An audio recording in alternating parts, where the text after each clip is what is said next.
Guys, what's up? It's Ryan with Mono Real Estate. Today we're going to go over a quick condo rider. It's not a very big rider. It's only about 3 pages, but there's a lot here, a lot to go over.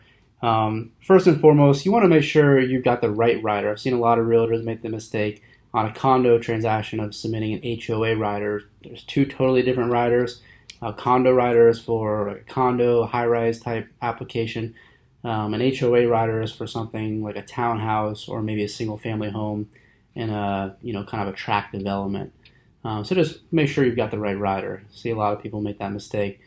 First paragraph, condo association approval. Most condos do require an approval of the buyer.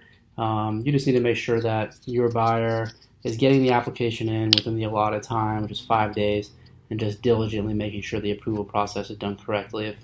If you get clear to close and then all of a sudden at the last minute you forgot to do the HOA approval, and it can't close, and then they get denied for some reason, your buyer's escrow is gone. So you need to just make sure that that's getting accomplished and you're on top of that.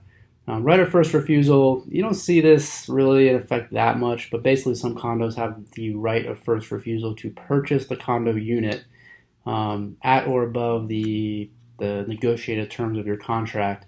Most times you'll be able to check just no and no, but if they do exercise that right of first refusal, and that'll be discovered in the application process. Usually when you apply, obviously they know there's a transaction taking place. So they decide they want to take the right of first refusal. You're going to know pretty quick. If they do take the right of first refusal, basically the buyer can cancel, get their escrow money back, and move on. So anyway, just be wary of that. Probably not something I worry about too much though. Fees, assessments, proration. So first line is going to be your monthly condo dues. It pays for the grounds, the pools, etc., etc.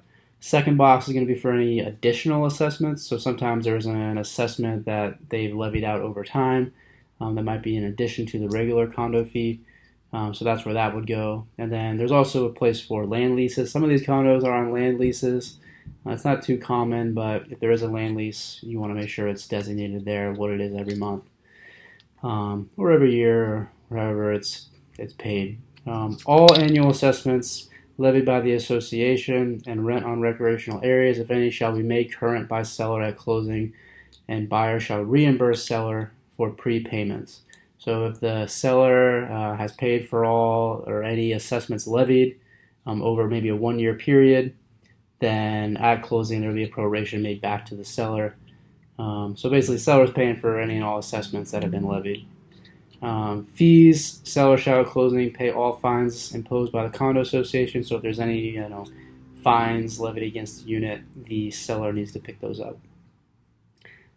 Special assessments and prorations. So basically, the seller needs to, if there's any assessments even being talked about, they need to make sure that that is disclosed to the buyer. They're going to replace the roof for $100,000, and they know that it's being discussed. That needs to be disclosed. A lot of sellers, they don't even know what's going on in their condo association boards. An easy way to figure out what's being talked about is ask for the latest copy of the minutes. If anything's being discussed, it will be in the minutes if it's being done correctly.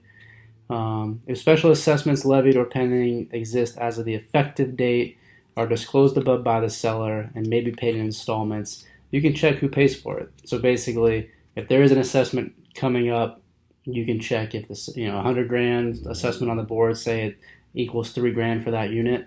You can basically negotiate that into the deal and say, hey, you're paying for the full assessment, Mr. Seller, or hey, my buyer's willing to pay the assessment if you agree to our terms at this price. If special assessments levied or pending exist as of the effective date and have not been disclosed above by seller, then seller shall pay such assessments in full at time of closing. So if there's any already levied assessments, the seller needs to go ahead and pay for those. If in between the effective date, this one's a little tricky. If in between the effective date and closing any special assessments are, basically levied, the buyer basically per this contract has to pick those up.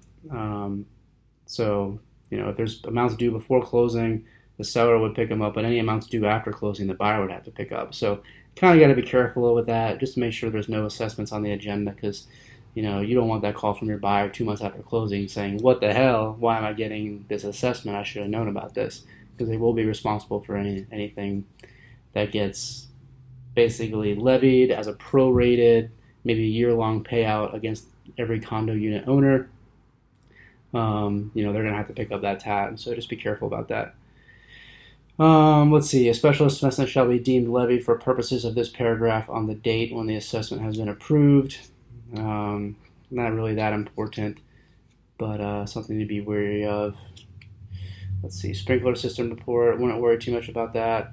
Um, you're going to want to make sure that you get a copy of all the current condo laws, articles, et cetera, bylaws, rules, regs, minutes.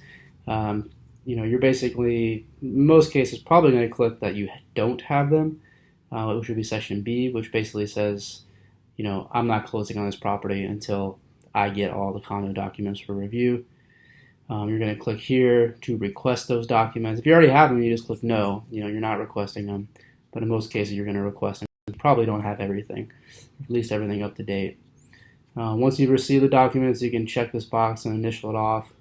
Common parking just shows you which parking space is yours, which garage number is yours, or whatever. Other, you can just put open parking if it's an open parking property. Let's see. That's about it, really. Just make sure there's no assessments forthcoming or any being talked about, because that's really where people get burned on these condo riders and condo purchases. So, hope that helps. Happy selling.